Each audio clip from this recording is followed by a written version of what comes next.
tomorrow I will rule the world!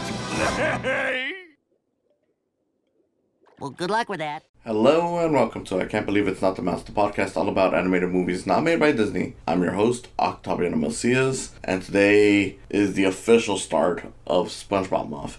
Now, what is SpongeBob Month? Well, look, when SpongeBob first premiered, it was back in April, at least from my understanding. If I messed that up, then, oh well, this is already way too late into it, and I'm calling it SpongeBob Month. Yeah, SpongeBob Month. So I'll be talking about SpongeBob SquarePants movies for the entirety of April. So if you're not a fan of SpongeBob, this is probably the time to say, okay, I'm out. But for the most part, I hope you stay and get to learn some new things or just enjoy what I have to say about SpongeBob. So, SpongeBob. He's had 3 theatrical movies, and to make up for that 4th week, I will be talking about Untitled SquarePants, the episode that's also referred to as a TV movie. We'll get more into it when we get to it next week, because I want to do these in order. So first up would be, naturally, the SpongeBob SquarePants movie. This was one that... Sorry if you hear roosters. What the hell is that? Anyways, so the SpongeBob SquarePants movie, this released in 2004. It was fairly early into the show's life. I mean, to be fair, maybe not, because in 2004, the show was already 5 years old. And if we're completely honest, when it comes to shows made for kids, you're lucky if you live past 3 years. If even that, really. SpongeBob was a show that was very popular, and popular enough to warrant a theatrical movie. Now, is it a good one? That's where I'm pretty much going to come in and say yes. SpongeBob is a very good animated movie. What is it about? So, the SpongeBob SquarePants movie is kind of like a finale for the show. It starts off with SpongeBob having dreams of running the Krusty Krab 2, because as the movie starts, it's pretty much like, okay, the Krusty Krab is expanding to a second restaurant, which is conveniently right next to the original restaurant, and of course, there needs to be a manager for this place. SpongeBob believes he's got the shot because he's had so many Employee of the Month awards. In fact, this is one of those cases where it's like, yeah, the show, the movie really could take place way after the show, even after the years that they've been still making this show, because according to the movie, SpongeBob's been Employee of the Month for like 374 consecutive months. And if you do your math, you know that means he's been Employee of the Month for well over 30 years, at least. So, yeah, because I think within the show, at least from what I remember, it was consistently anywhere between 2 to maybe 3 years that they would mention it. So this is definitely years later in terms of how long it's been since he's been Employee of the Month. So, yeah, he thinks that he deserves it, and yeah, you would assume that someone who gets that award that often would deserve it, but it turns out that Mr. Krabs just sees him as a kid, which is the main thing with the movie, is that SpongeBob is considered to be a kid, and he's trying to prove his manliness by going on this quest, because along the way, the show's recurring villain, and of course the villain in this movie, Plankton,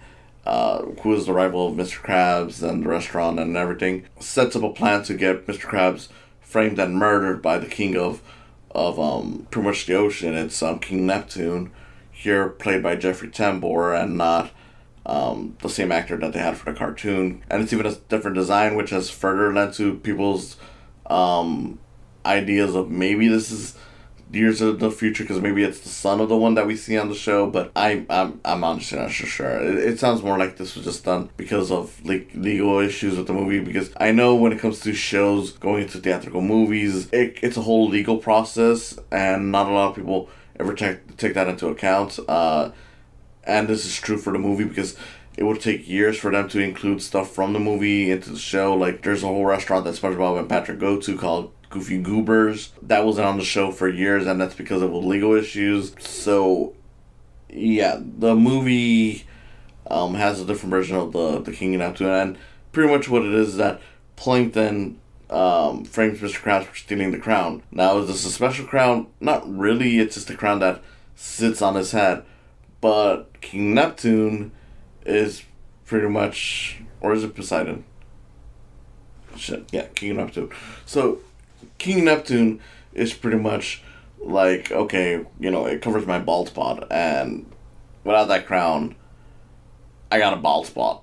So that's the whole reason why he's so obsessed with it. So the crown has been kidnapped. Krabs is framed for it, and SpongeBob, even after losing out the promotion, getting drunk on ice cream, because there's a scene where SpongeBob and Patrick are at the Goofy Goober's place, and they're getting drunk off of ice cream, which is hilarious. Decides, okay, look, I'm gonna help out Mr. Krabs and prove I'm a man by going on this quest to retrieve the crown, and that's the whole thrust of the story. Scarlett Johansson is in this as Mindy, and it's a little weird hearing Scarlett Johansson. Not because she does bad in this movie. She's fine. I mean, it's not a very great character, but then again, it's the whole thing is supposed to be like a supportive. Like, it's almost like a parody when you look at it. This whole movie plays kind of like a Hollywood movie, but there's a lot of like parody feelings towards how it's all done, because you got the whole plot where SpongeBob is trying to rescue a crown. He's trying to prove that he's not a kid. It's, very much like a formulaic Hollywood movie. And Mindy is like the person who's always supporting the main characters. Not a very funny or well done joke, but you get the sense that that's what she's supposed to be there for. But yeah, it's weird to hear Scarlett Johansson in this because, and I mean this with no disrespect, I really do enjoy Scarlett Johansson in a lot of other movies. Honestly, you don't need me to tell you, how beautiful she is as an actress, and how much of a great voice that she has. But it's like hearing her here and then hearing her in something more recent, you can tell the difference. Like, it's like hearing a kid to an adult woman, and I hope that doesn't sound in any way disrespectful. I do apologize if it does, but that's kind of how it comes off as. Like, wow, that's okay, I can tell that's Scarlett Johansson, but at the same time, she sounds so young compared to now that everyone is more aware of who she is because of the Avengers movies. It's weird, It's like, hearing an actor before they actually hit it big and knowing like, yeah, this is who that is, but I can't believe that that's them. So yeah, I hope that didn't come off disrespectful, but I mean that sincerely, she's fine in this. It's unusual hearing someone that you wouldn't expect to be in this be here years before they became like one of the biggest stars in the world. But even then, thinking about celebrities in this, like, there's a few of them in here, but it's done pretty well. And for the most part, sorry, is the light flashing a bit? It feels like it is. Anyways, it's a little weird because you get like Alec Baldwin in this, and eventually even... Okay, I lost the light. I hope you guys are fine with that. Anyways, Alec Baldwin, he's in this movie, and for the most part, it's like, again, it's one of those things like, well, he's kind of playing it up and like the voice in a way that, you can tell it's him, but it's like, it feels like an actual performance. And then the only other celebrity that you really get, as far as I can think of, in this is David Hasselhoff in a cameo, and I'll get to that when I get to it. And it's like, it feels so weird watching a movie that has, celebrity voices, but they're mostly in the background when it comes to this. Because even with a lot of other movies based on shows like this, like whether it's like the Rugrats or The Simpsons, you usually have celebrities front and center to a much greater degree. Though maybe not the examples I use with The Simpsons or Rugrats. Rugrats, yes, in terms of the sequel actually had like Susan Sarandon as the main villain. But with this movie, it's like all the celebrities are pretty much like the supporting characters. You have Jeffrey Tambor, who as it is kind of a regular for voice acting anyways, to an extent. Yeah, I would say he's kind of a regular. I mean, I've seen him in quite a few things. But again, it's like a minor role. Like, yeah, it is an important part to what gets this whole story going. But it's done in a way where it's like, yeah, but he's, only in there for like a few minutes. Same thing with Scarlett Johansson. Alec Baldwin, he's just the henchman that Plankton hires to take care of SpongeBob. I'm sorry if it's too dark, but, I can't do anything with that light. And then David Hasselhoff is, again, a cameo. So it's like, most of the time you're just following voice actors doing their thing, and it's great. It's honestly just a lot of fun, and this has like the typical SpongeBob humor that you would expect. The animation is definitely a step up from the show. I would say that the coloring is probably where the animation is at its weakest. Like, you could still tell that this has more of a movie production value in it because there's more shadowing with the characters, but it still feels like the colors are a little bit more flat than you would find in these. But then again, it's maybe because they're underwater for a lot of it, because you could even notice that when it comes to the water, they have more effects to that. Like, you see more reflection on certain pieces of the floor, showcasing like, yeah, this is the sea floor. But yeah, for the most part, the coloring is where I think it's a little more flat. The movement on the characters is very fluid. The expressions they give is great. So, for the most part, it is a really well done animated feature. And yeah, like, the movie is pretty much a big budget SpongeBob episode, and for the most part, it works. If there is any drawback to it, beyond the animation not looking too top notch, but again, it's still fine, is that in a way, like I said earlier, it kind of feels like a almost a parody of like the Hollywood formula and whatnot. But at times it feels like it's just doing it to the point that it feels almost like it was forced to be this Hollywood movie, and that's kind of where it loses me a bit. It's not enough to make the movie bad. It's, like I said, it's a really good movie. It's definitely one that I'm like, this is better than some of the movies that we've gotten in recent years, and I'm not just talking about the animated ones. I'm talking about some of the ones that have even gotten Oscar nominations. I'm not going to further elaborate on that, but point being is that at times, yeah, it feels like it's a little too formulaic. Like, the whole thing with SpongeBob being a kid is like, okay, it's a funny enough idea, but it's presented just serious enough where I'm like, I'm not sure if it's entirely a joke. They might be falling for that trap and actually maybe doing it more straight than it kind of feels like. Like, some stuff in this is clearly meant to be a joke on, like, the kind of stuff, like the whole journey being for a crown feels definitely like a weird joke, because normally when it comes to, these journeys for like important things, it's like important treasures or stuff that, with actual value, and in this case, its only value is it covers a bald spot, so it makes you say like, well, why doesn't the king just make a new crown? Why is this so important? But the reason it's important is because then we wouldn't have a story. So it's kind of like, okay, that's kind of funny, but yeah, like, a lot of this movie feels a bit too formulaic, and it does kind of bring it down a bit, because at times, definitely the movie shines as a very weird SpongeBob-esque comedy, but at times it just feels like your usual animated feature or family film from Hollywood. So it's just,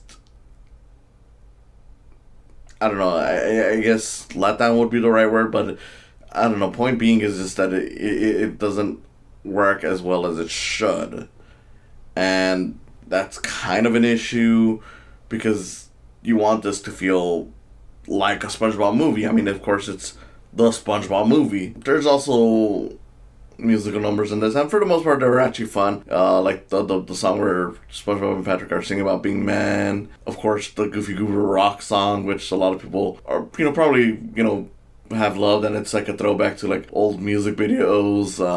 And I love that that's the way that this whole thing is solved, just by a whole musical number, and it's just like, sure, whatever. But yeah, a lot of it is definitely more formulaic than it should be. Not enough to ruin the movie, of course, but it is there enough where it's like, what should feel like a home run and a perfect movie for this character feels a bit off. At least I feel. I don't know. I know that a lot of people consider this one to be the best one of the movies that they've made. I would honestly argue, and this is something that I'll probably get back to on when I talk about it, I would honestly argue that the second theatrical movie, Sponge Out of Water, is the better one. But then again, rewatching this, it did make me appreciate a lot of it more than I had when I initially watched it. So maybe my feelings have changed, but I don't know, based on how I'm feeling, based on how I'm remembering SpongeBob Water, which is one that I've seen more recently, but I will be rewatching it when I get to that episode. This one definitely feels like it's the weaker one of the two. But it's still a very satisfying movie. I mean, the David Hasselhoff cameo is probably one of my favorite cameos of all time. Definitely a top 10 one, where it's just like, okay, so SpongeBob and Patrick ruined the one way to get home. It's like a bag of air, which is, I believe from Homer's Odyssey. I know it's, from Greek, it's like a classic tale and whatnot, but yeah, I believe it's Homer's Odyssey that it's from, I don't know, or the Odyssey. But point is that, it's like a bag of air, and Patrick, unleashes it, and it's like, well, you just lost the thing that you've already been building up as, like, the get home quick thing. So here comes David Hasselhoff as his character from Baywatch, pretty much to save the day, and it's just an hilarious segment. This is also where it kind of feels like, yeah, it's a bit much, because they also have, like, one final confrontation with the Alec Baldwin character. I mean, it's kind of cool because it's like, hey, look, we got a serial killer, or hired killer, whatever, bounty hunter, pretty much, here to, try to kill SpongeBob and Patrick.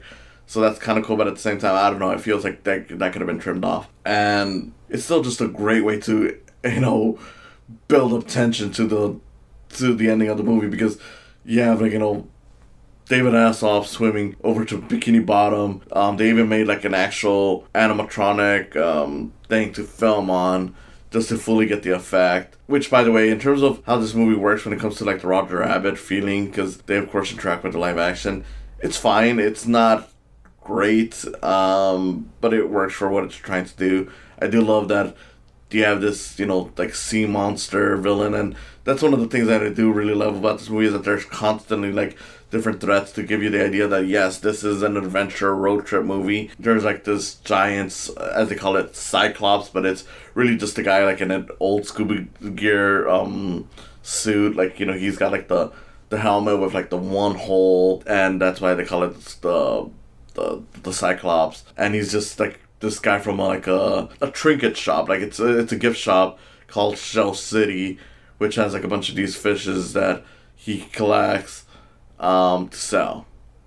But it's funny because he doesn't even take off the suit even when he's at work right there. It's just like, you're just hearing this monster go doo-doo-doo-doo-doo as he's doing his stuff, and it's like, sure, why not? But yeah, I don't know. I don't know if I have much else to say, because this is a fairly simple movie. I mean, for the most part, if you like SpongeBob, you're gonna enjoy this movie. If you're not a fan of SpongeBob, you might walk away enjoying this. It is a funny movie, and it is a fairly decent enough story when it comes to, it being played straight. When it's, more wacky, that's where the movie really shines.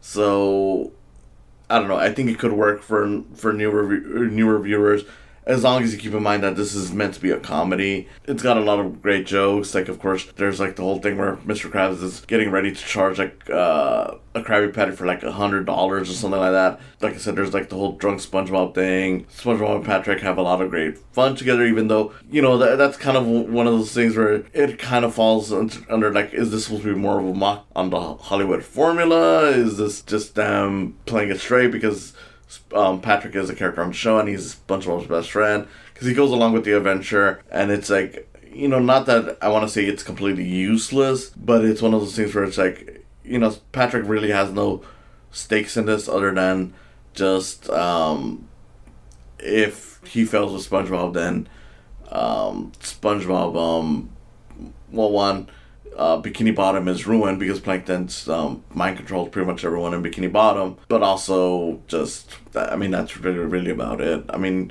they also try to build up that he's also kind of childish, but again, there's not really stakes. And not that every character needs their own personal stakes when it comes to movies, but it's one of those things where it's like, we're so used to seeing characters, like, especially if they're that important to the movie, having some say and not just being there just because. And it feels like Patrick's really just there just to give SpongeBob someone to talk to. Again, maybe it was meant to be a joke on, just like how useless some sidekicks can be when it comes to storytelling, but it really just comes off as them playing that kind of thing straight rather than actually make a comment out of it. So I don't know. That's how it is, but it's still funny. I mean, Patrick is still a great character. SpongeBob is great, and yeah, I mean, I had a lot of fun. I mean, even back when I first saw it, I did have my iffiness on it, like stuff that I didn't really like, that I feel has improved now. Like, I wasn't a big fan of the Goofy Goober Rock solution, because I was like, that doesn't make sense. Why are they solving this with a song? Nowadays, my mindset is, because they fucking can. Who gives a shit? And it's just much better that way.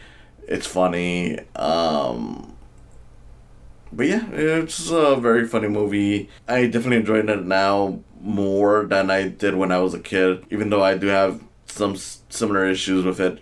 Just feeling like it's too much like a Hollywood formula movie.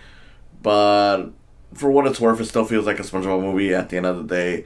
And that's where the movie really shines. So, can't complain too much about it, but at the same time, the complaints are there, and it does hold the movie back from being perfect. So, yeah. Yeah, that's all I really got to say. So, thank you for listening. This has been Octaviano Macias, host of I Can't Believe It's Not the Mouse. If you enjoyed this, please consider subscribing. It's, if you're watching this on YouTube, you'll automatically see the subscribe button. If you're not, go to my YouTube. You'll easily find it. And if you want to support me even more, Patreon is always an option. Just go to patreon.com/Saicams. You'll find me right away. Anything helps, whether it's $1, whether it's more. As long as it helps me make these videos, I'm grateful. So, yeah. Thank you for listening, and I'll see you next time when we talk about SpongeBob Atlantis SquarePants. Oh my gosh, Patrick, you have a mustache! So do you!